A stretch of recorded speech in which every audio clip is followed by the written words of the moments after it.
No doors. So after New Year's, they're gonna have another big. I knew they took them off, but I thought they'd be putting them back on. Well, they We will did too. next year, they're going to have a big party New Year's, and that's why they haven't put them on. So they're going to leave them off until New Year's. Yeah. Okay. Well, I guess I can't say anything I shouldn't say then. Go ahead. How are you? That's nothing new. That's nothing new, that's right. I think you've all been here before, but if not, my name is Randy Mayeau. We talk about whatever is in the news. And apparently, I have on my telephone what they call a news alert. And I got a news alert from Channel 8 that DeMarco Murray has a broken hand. So we've got shootings in Sydney, Australia, and rioting, but the news alert is the Dallas Cowboys running back has a broken hand. And so they won last night. The Cowboys had a big win. They got way ahead at the beginning, and then it looked like, in fact, they went behind, if I remember correctly, and then we pulled it out. And so the Cowboys rebounded, but DeMarco Murray has a broken hand. But the first report is he might be ready to play with a broken hand on Sunday. So, as we all know, any news about the Dallas Cowboys trumps any world situation. We could have World War III, a cure for cancer. We could have the announcement that Bob Hope was raised from the dead. And if the Cowboys had a game, that would still be the first story that we'd be talking about. So anyway, I don't know anything more about DeMarco Murray. So had all of you heard that? No? Anyway, that's the news alert. Okay, I think we ought to talk some about oil, and I think we ought to talk definitely about Sydney, Australia, and we need to talk about race in America, and I'm going to talk a little bit about polarization, about how divided the country is. So we're going to do all of that today, so let me make my notes here. Australia, race, polarization, and oil. I think that's what we'll do today. As of this moment, oil is, and this is the way it was described, lingering just over $56 per barrel. Now, if you go back just a few months, it was $110 per barrel. So as you can tell, it has dropped right at 50% for the year. I went back, I keep a record of my gasoline fill-ups. And in July of this summer, so July of 14, I filled up at 3.529 per gallon. Today, on the drive here to Brookdale at Club Hill, it is $2.11 per gallon. So that's not a 50% drop. 50% drop would put it, what? I'm not a math whiz, about $1.75. Is that right? But it's a noticeable drop. And I got to tell you that this is good news for me. And yet, already they are now speculating that this drop in oil price is going to hurt the Texas economy.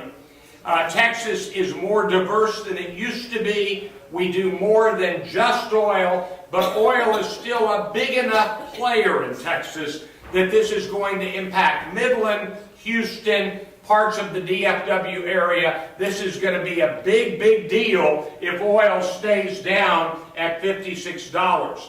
There is, you know, the experts don't know anything. Nobody knows anything.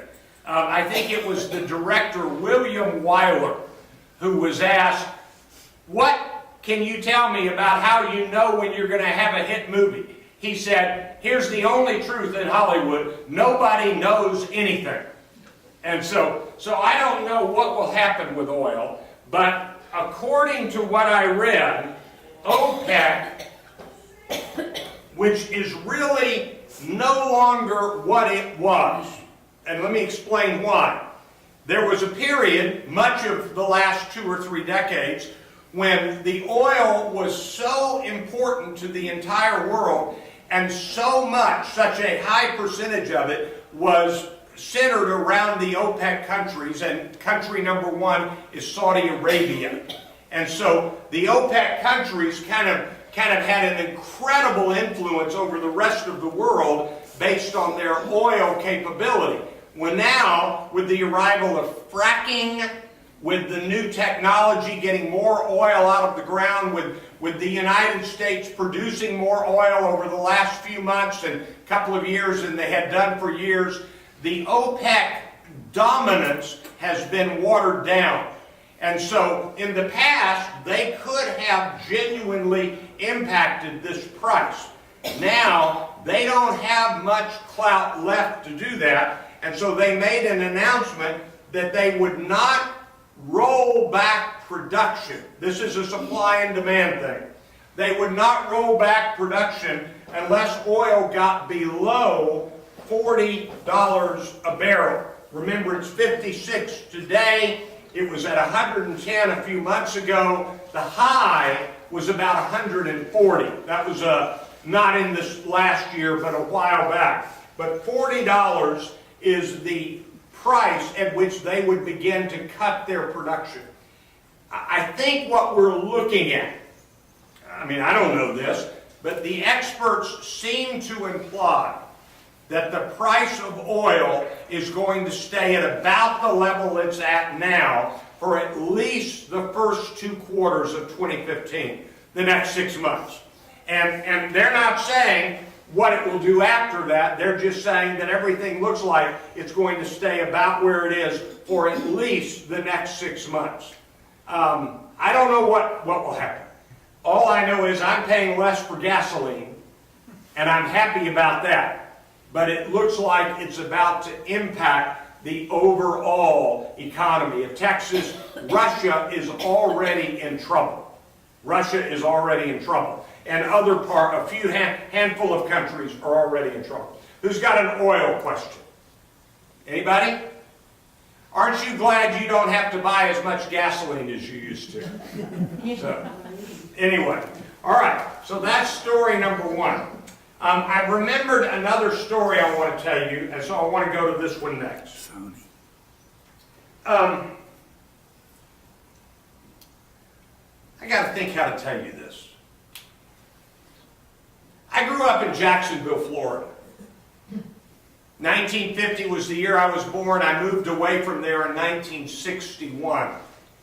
Every relative I had used the N-word.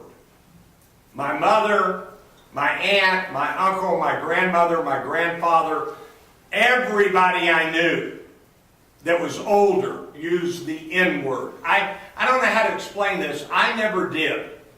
I don't know why I never did, because I was surrounded by people who did. But I never did. I suspect I've told you this story before.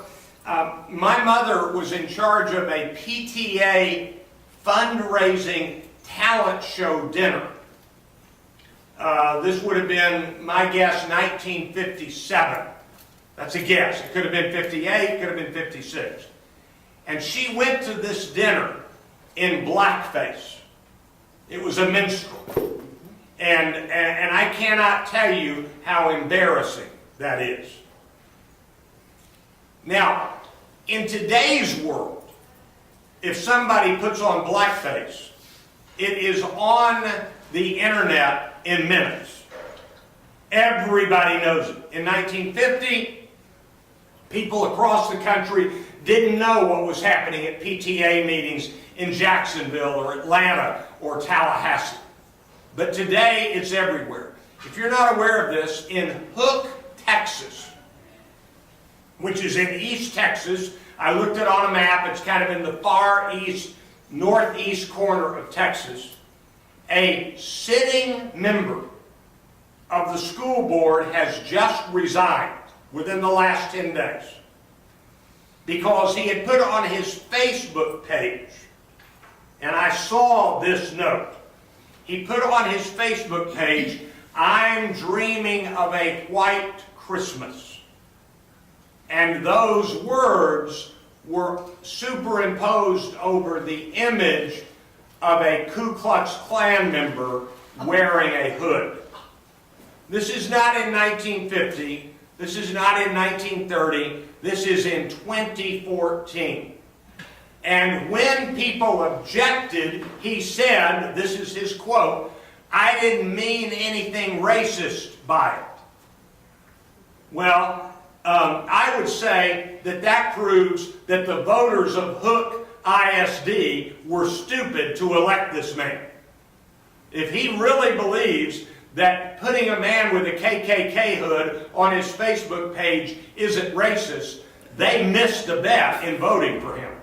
So he is now resigned, and he has apologized for the people he offended, but he still says he didn't mean anything racist by it. Now, it's hard for me to describe this, but everything everybody communicates is now connected in the world of the internet. You've all heard a word called cloud. The cloud. Well, all of the photographs in my phone are on my phone and sent to the cloud. It's not an actual cloud. It's a computer machine somewhere on planet Earth, and I don't know where. And in fact, it's actually backed up to 2 or 3 or 4 or 10 or 12 computer machines. I don't know how many. So everything that I have taken, every photograph, every email I've sent, every text message I've sent, and let me explain, emails are simply letters or memos that are typed into a computer, but instead of being typed on a typewriter and then mailed in the mail, they're typed on a computer and you hit a button and it goes to another computer, but in fact it goes up here to the cloud. And everything everybody writes is on the cloud. Everything. If you are sued, listen carefully, if you are sued, it is possible for a judge to issue a warrant so that everything you have written can be subpoenaed and it is readily available on the cloud. And so, as any good lawyer will tell you, if you want something to remain secret, number one, make sure the person you tell it to is going to keep it secret. Number two, tell them in person, quietly, out in the middle of a park somewhere where there's nobody listening. Because right now, if you say it over the phone, if you send it in a message, if you say it inside a room where there are cameras, there is a chance that somebody will hear it. So have any of you heard about the Sony hacks? Have you heard this on the news? Yeah. The company known as Sony, we don't know this for sure, but they have put out a movie that makes fun of the leader of North Korea. And so there is a speculation that somebody in North Korea hacked into the Sony computer system cloud. And now all sorts of things are being reported by different journalistic outlets about what Sony executives were writing back and forth to each other. Now, some of them are just simply embarrassing. For example, 2 people at the top of Sony wrote emails back and forth that had racial overtones about President Obama. They were making fun of him in a racial way. Now, it turns out they actually gave money to Obama's campaign. They wanted him as president, but they still told, in essence, racist jokes through their email to each other. Now, I've got a word to say about that, and that is they are stupid to have done that. I will tell you that I don't approve that they thought of those jokes. But to put them in an email was downright stupid. And now it came out, and so people are writing articles saying they should have known that this would happen. Now, the next little piece of news is actually pretty provocative. There are other emails that have been written. They're making fun of Angelina Jolie, and they're making fun of this person and that person, very famous people. But one of the things they learned, did anybody in here see a movie called American Hustle? Have you heard about American Hustle? It was up for an Academy Award. I think Jennifer Lawrence won an Academy Award on it. And there were 3 male stars, and there were 2 female stars. And by the way, the biggest star was Jennifer Lawrence. She had just been in a movie called The Hunger Games, and everybody wanted to see her in other movies.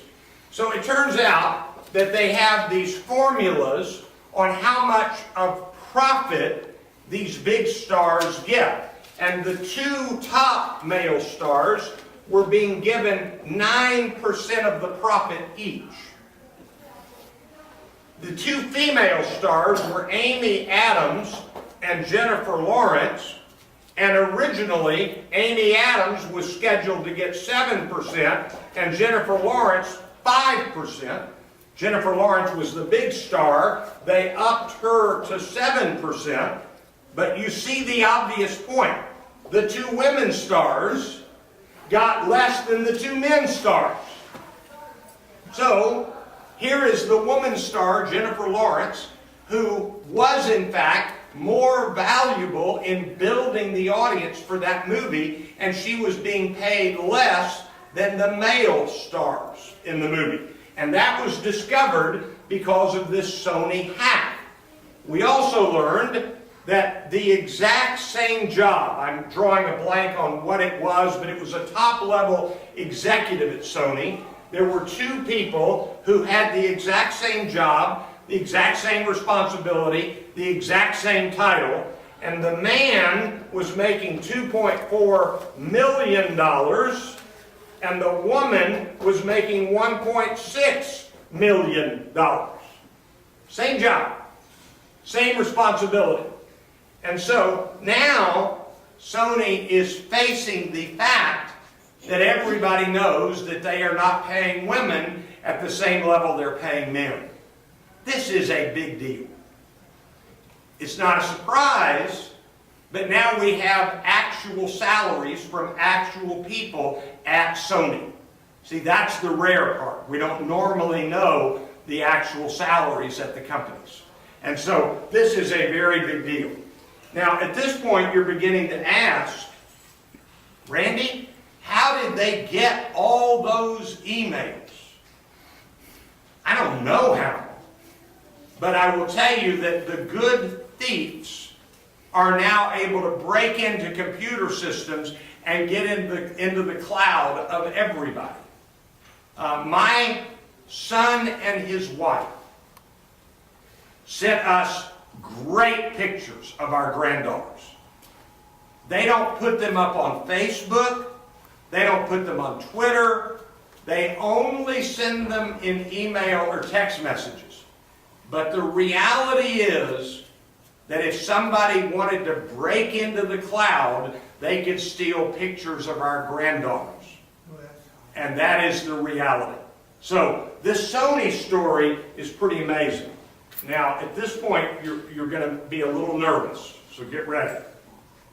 I'm willing to bet that somebody has all of your information somewhere. Your bank has your social security number, your money. Maybe Brookdale at Club Hill has some personal information. And if somebody decided the cloud information from Wells Fargo Bank or from Chase Bank or from Brookdale at Club Hill, if somebody decided, I want that, there are people on planet Earth who could get it, and there's almost nothing you can do about it. How's that for a bottle? And if you're asking me what's the solution to that, I do not have a solution. So, who's got a question? Yes? Why is it so difficult then to obtain previous records? Democrat versus Republican, independents, liberals? I mean, I understand what you're saying about the cloud. Mm-hmm. And anybody that puts anything out that way is just, Yeah. it's My first comment is I'm not sure it is that difficult to get it. They say it is, but let me give you an example. Here, I can't believe I forgot to talk about this. Hold on. Last week was the issuing of the torture report, the report on the CIA. It turns out that there is not any dispute. This is interesting. There's not any dispute about whether or not it is accurate in what was done. That's fascinating to me. And I don't want to, scandalize this, but our interrogators were not only beating, hanging, breaking limbs, actually did in fact kill someone. We were waterboarding, and we were doing something called rectal feeding, which was not medically necessary. John Yoo, the law professor who wrote the memos saying this is what is acceptable and this is what is not acceptable. John Yoo has been quoted for years now about this. He said over the weekend, he said, it looks like the interrogators went beyond what the memo approved.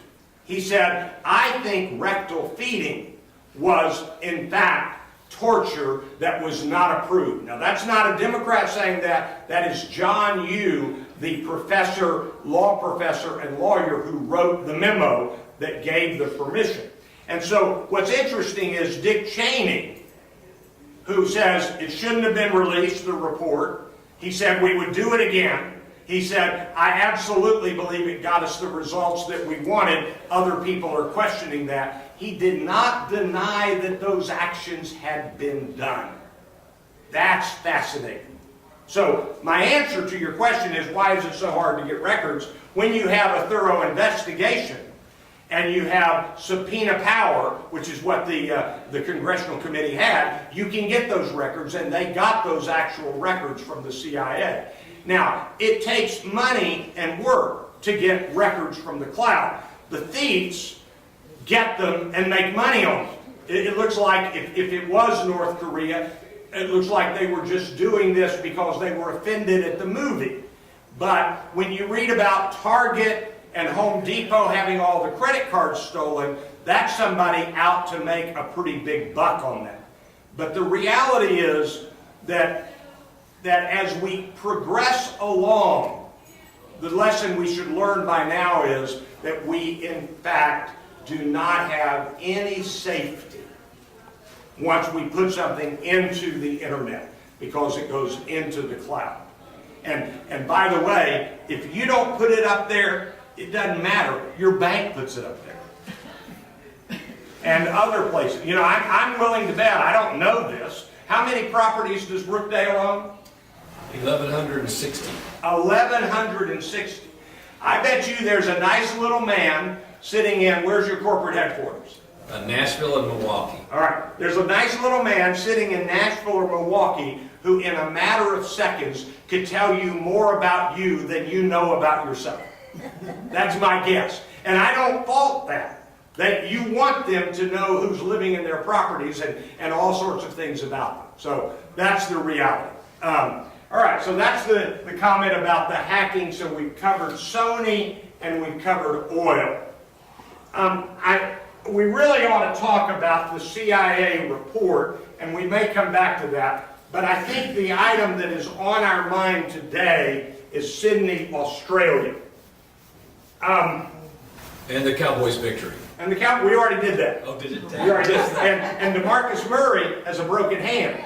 Yeah. And that was a news alert from Channel 8. So he's got a broken hand, but he's supposedly going to play on it. It's not ruled out yet. Yeah, so anyway. All right. Here's what we know. We don't know everything. But what we know is that a restaurant in Sydney, Australia, that's a big city in Australia. So that is, their equivalent of a major city in the United States. In a restaurant in Sydney, Australia, apparently one man went in with at least one gun, and he hung a flag out that was some kind of Islamic flag. It is not the official flag of ISIS. It is in fact not even an official flag of any Islamic group. He hung the flag out. He took everybody hostage inside the restaurant. He is now apparently dead. I'm not sure that I'm fully up to date. And apparently 2 other people are dead, and these must have been hostages. I've sort of told you everything I know. But it looks like, we don't know anything yet, but it looks like this was a mentally ill individual who was using Islamic vocabulary and Islamic symbols to get his message out, but it sounds like he was simply a mentally ill person. 40 Islamic leaders in Sydney issued a statement before it was settled, calling on the man to surrender and condemning the act unequivocally. And so whenever you hear people say, why don't the Muslims condemn these acts? They do. We just don't hear it as much. And so in this case, the top 40 Muslim leaders in and around Sydney got together, issued a statement condemning the man and absolutely condemning the event without any hesitation, stating this is not what Islam is about and we condemn this. After saying that, I keep reading about the changing world of Islam. Here's something that maybe you knew that I didn't know. There's a Twitter feed that's like a website, only they send it out in short bursts. There's a Twitter feed that has, among other things, the attire of women, how women dress in Afghanistan from 60 years ago and from current. And 60 years ago, the women in Afghanistan looked like women in the library in Dallas, Texas. They had on skirts, they had on sweaters, they looked fully westernized. And now, as you well know, the women in Afghanistan have to be fully covered. And so within the countries that are Muslim, they've had a shift to a more conservative stance, a more fundamentalist stance related to the teachings of Islam. So this is very interesting to me. So that's all I know about Sydney. It's over. I know you all know this, but let me remind you. The essence of terrorism is terror. It's to terrorize people. And so, anybody remember the old James Garner movie, Support Your Local Sheriff? He is recruited as the sheriff in this old western town. And before he begins his work, these rowdies come through the town shooting their guns, shooting at people, making them dance. One guy kills somebody in the saloon and says it was a fair fight, and it wasn't a fair fight. And so the sheriff has to bring civility and order to this old western town. You have to stop the rowdies. Well, the reality is that until you stop the rowdies, people felt terrorized. And so the mayor of Sydney and other leaders in and around Sydney, I heard them on the radio on the way over, are making statements saying, we have got to be calm. This was a one-time event with one person who was representing no one else. You are safe to go shop and go work and go eat in Sydney. Can you imagine how they would feel if a second incident occurred anytime soon? Now you would be terrorized, and the economy of Sydney would plummet. And that's the idea behind terrorism. It isn't to win a war, it is to bring harm to the people you're terrorizing. So that's quite a story out of Sydney. Who's got a question about Sydney? There are reports that the man who took the hostages claimed to be a Muslim cleric, a priest, a preacher, a minister. There is indication, we don't know for sure yet, that he was not a Muslim cleric, that he was a lone, mentally ill Muslim man, which meant that it had nothing to do with Islam. He was a mentally ill man, yes. He killed his ex-wife. He killed his ex-wife. That's what I heard. Okay, I'm sorry, I was not up on that. When did he do that? He didn't say. They didn't say. All right. So this is not a normal man. People in Iran have been interviewed, shocked by this. They said that he said that he was from Iran, or it was reported that it was from Iran. And people in Iran are condemning him and saying he's not representative of Iran. So we'll see what happens with that. Any other questions about Sydney? I will tell you this. The people on the radio I heard from Sydney sure do talk funny. Yes, hard to understand. They have a different accent than we do. And by the way, a noticeably different accent from Great Britain. Although sometimes I've had trouble differentiating, I didn't today. Okay.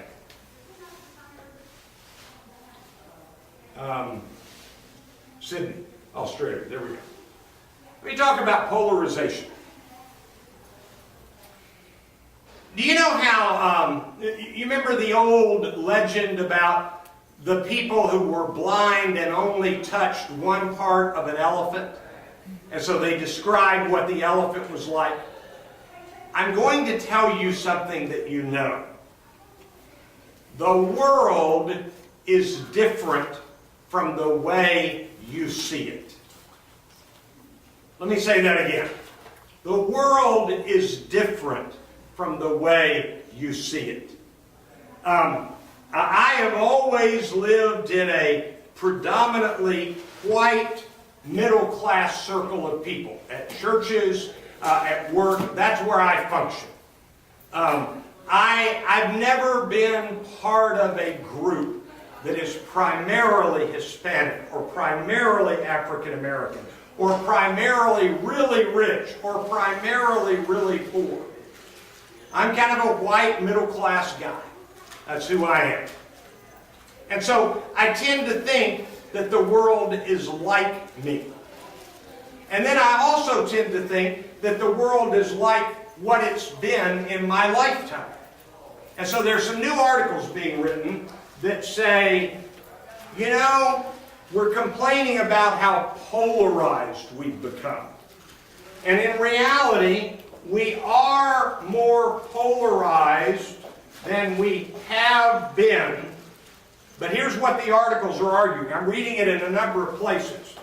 That the bipartisan cooperation, the kinds of things we saw pretty effectively during the Reagan years, during, to some extent, parts of the Clinton years, where they got along. I mean, let me give you an example. If I were to tell you that Newt Gingrich actually defended Bill Clinton and Al Gore on some things, would that surprise you? Yes. They did. They did. You remember the story that Al Gore claimed to have invented the internet? Number one, he never claimed that. What he said was he played a major role in creating the internet. Number two, the man who actually invented the internet, his name is Vincent Cerf.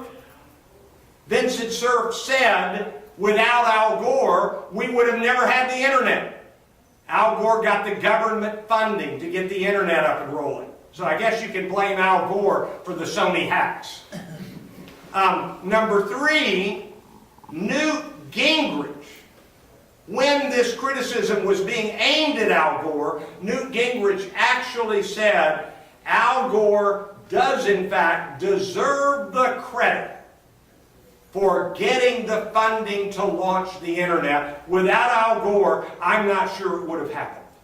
So Newt Gingrich defended him. So what we had for a while, you know, there are stories about Ronald Reagan working effectively with Tip O'Neill. You remember those stories? All right, we'll call that the bipartisan era. Here's what the current writers are saying. That this era, when there was actual bipartisanship, was in fact an anomaly.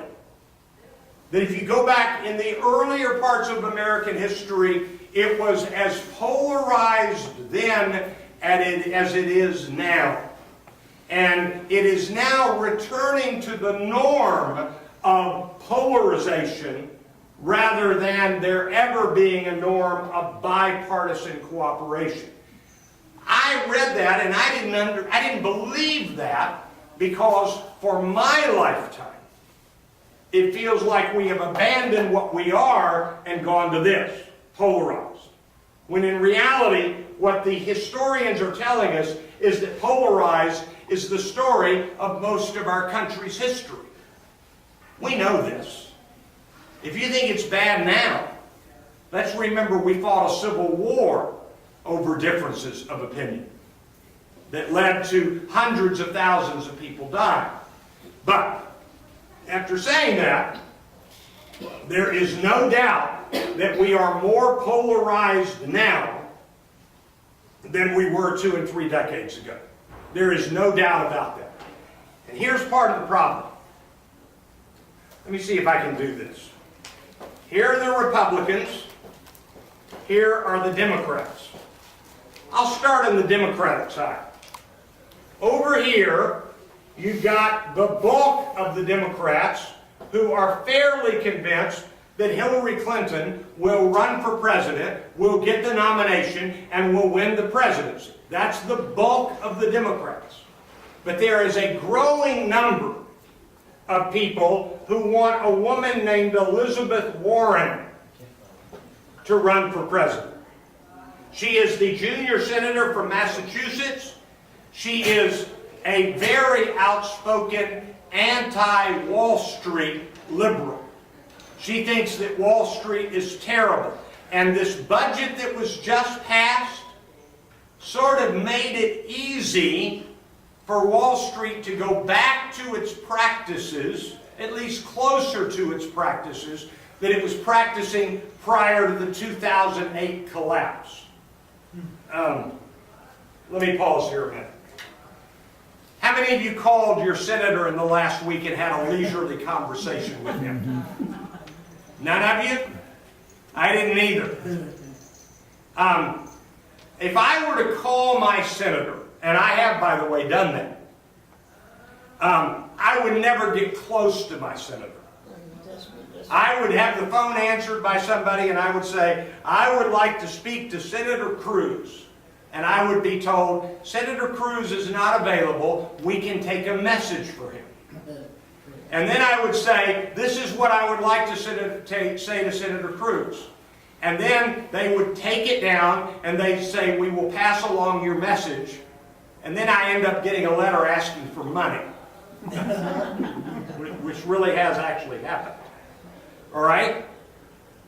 What happens is, they get a bunch of phone calls, and they say in a report to the senator, we had 418 taking this side, we had 200 taking this side, this is our tally for the week. I would have no chance of getting close to Senator Cruz. None. The other night, a Wall Street executive named Jamie Dimon was calling senators and House members on the phone himself. and they were taking his call. Let me say that again. He was calling them, and they were taking his call. Now, I don't know how to decide whether or not that's right or wrong, but I can assure you that if I had called and said, this is the way I would like for you to consider voting tonight, they would not have taken my call, but they took his call. And that's called access. That's called influence and access. So anyway, Elizabeth Warren is absolutely outraged that we have got this bill that passed the budget for the time being, but it gave greater freedom to Wall Street. Anybody know what Hillary Clinton thinks about this decision to put that in the bill? We don't really know. She hadn't said much. But it looks like she is not unhappy with it. I'm willing to bet that Jamie Dimon will give her money if she runs for president. That's my guess. That's my guess. If you go to the Republican side, you've got sort of the same story. So I'll give it to you this way. There is a senator named Ted Cruz from Texas who is absolutely furious that President Obama is taking his executive action towards immigrants. And so Mitch McConnell, and by the way, if we started listing the potential presidential candidates, you've got Jeb Bush on this list, and you've got Chris Christie on this list, and they are not, Mitch McConnell, Jeb Bush, Chris Christie, are not in as much in arms. They're not as angry, they're not as upset as Ted Cruz is about President Obama's immigration decision. They may not like it, but they're not up in arms about it. And so Cruz literally made the senators come back for a longer vote. And the senators were ready to go home, and they weren't happy about that. So what the articles are saying now is that not only do we have a Republican-Democratic divide within each party, there is a divide within the Republicans on the more extreme Tea Party type Republicans. And I actually read for the first time this week that Ted Cruz is a Tea Party Republican and Elizabeth Warren is a Tea Party Democrat. And in that sense, they mean Tea Party in the sense of wanting to overthrow the existing order. That was what the Tea Party was, the Boston Tea Party. So what the articles that are being written now say is that we are more polarized than ever. But that's than ever in our lifetime. In the earlier chapters of American history, there was this level of polarization. Here's what makes this level different, or this time different. In the 1800s, you didn't have blogs, Twitter, Facebook, radio, cable television. So, all right, who's got a question about are we polarized? Anybody? Nobody question on are we polarized. By the way, in case you're wondering, which of these four columns is closer to the way we ought to be? It ought to be way over here towards the liberal Democrat, just so you'll know. I knew you would disagree with that. All right. By the way, does anybody know who was sitting with Jerry Jones in his box last night? Who was it? Christie. Chris Christie, the governor of New Jersey, sitting with Jerry Jones in his box at the football game between the Dallas Cowboys and the Philadelphia Eagles. Everybody's trying to figure out what that means. Chris Christie apparently is a longtime Cowboys fan, but politicians are not stupid. He did that for a purpose because he knew his picture would be all over the television. Okay, let me talk about race for a bit. What's happening now is that we're adding up the stories. George W. Bush said that the police officer who choked Eric Garland should probably have to stand trial for that. So the Republican former president, George W. Bush, said that the police officer in New York who choked Eric Garner and he died probably went too far, and a jury ought to decide that. He ought to go to trial. That's pretty significant. If you start looking at the news stories, here's the latest one I've read. I did not know about this story. Anybody here ever been to Victoria, Texas? Down near South Texas? I say near, I'm from Harlingen. That's South Texas. Victoria is between San Antonio and Harlingen. A 76-year-old man was driving his car,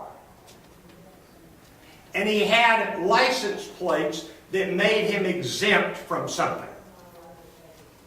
And a police officer pulled him over and said, I need to see your paperwork.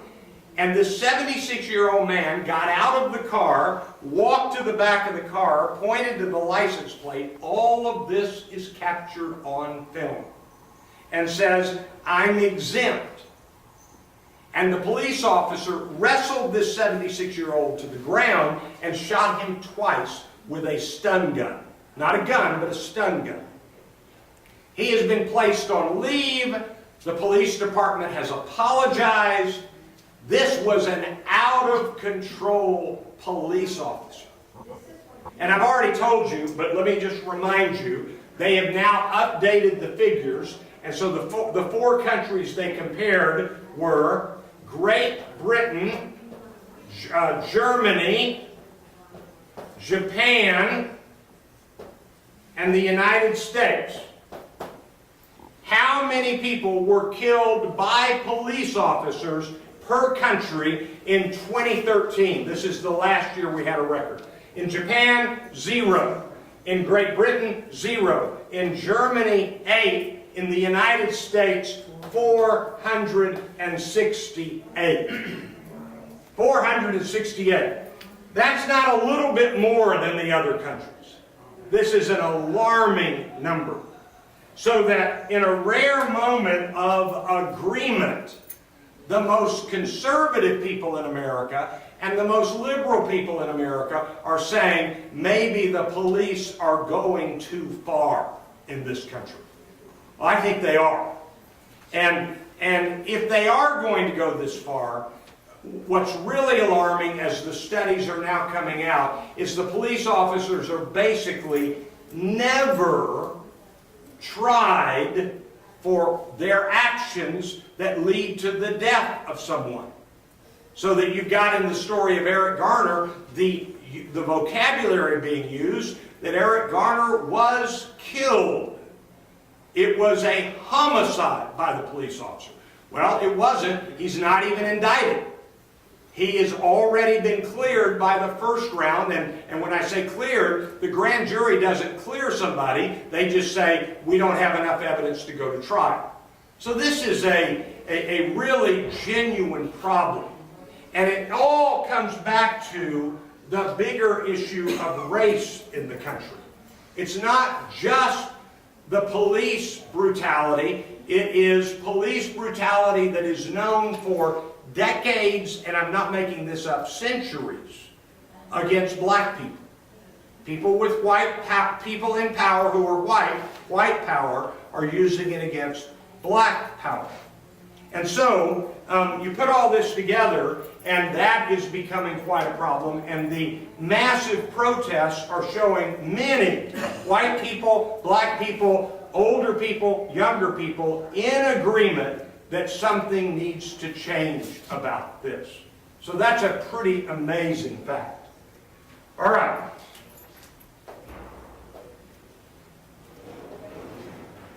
How am I doing on time? Are we out of time? We're out of time. Let me take just 1 minute. Yep, we are. Let me take just 1 minute and tell you that I encourage you to do this. If you will, remember that we're signatories of something called the Geneva Conventions. Anybody remember the Geneva Conventions? We wanted other countries to sign them. Here's what it says, what we signed on the Geneva Conventions. It said, and this is paraphrased, but I promise you I'm close to verbatim. It says, there is no justification for torture. Not the presence of war, not the threat of war, not the threat of social unrest can be used as a justification of torture. And in 1984, Ronald Reagan signed the United Nations Convention on Torture. And he said, the United States does not torture, will not torture, and not only supports but demands that everyone who is guilty of torture be brought to trial. That's Ronald Reagan. And what this report said last week is that we definitely did some actions that in the past against other countries have been designated as torture. Let's just take the first one, waterboarding. Japanese soldiers were prosecuted in war crimes for waterboarding. So this was a big deal. But in the world of current events, the only thing that worries us today is DeMarco Murray's hand, and will the Cowboys be okay? But they looked good last night. See you next time.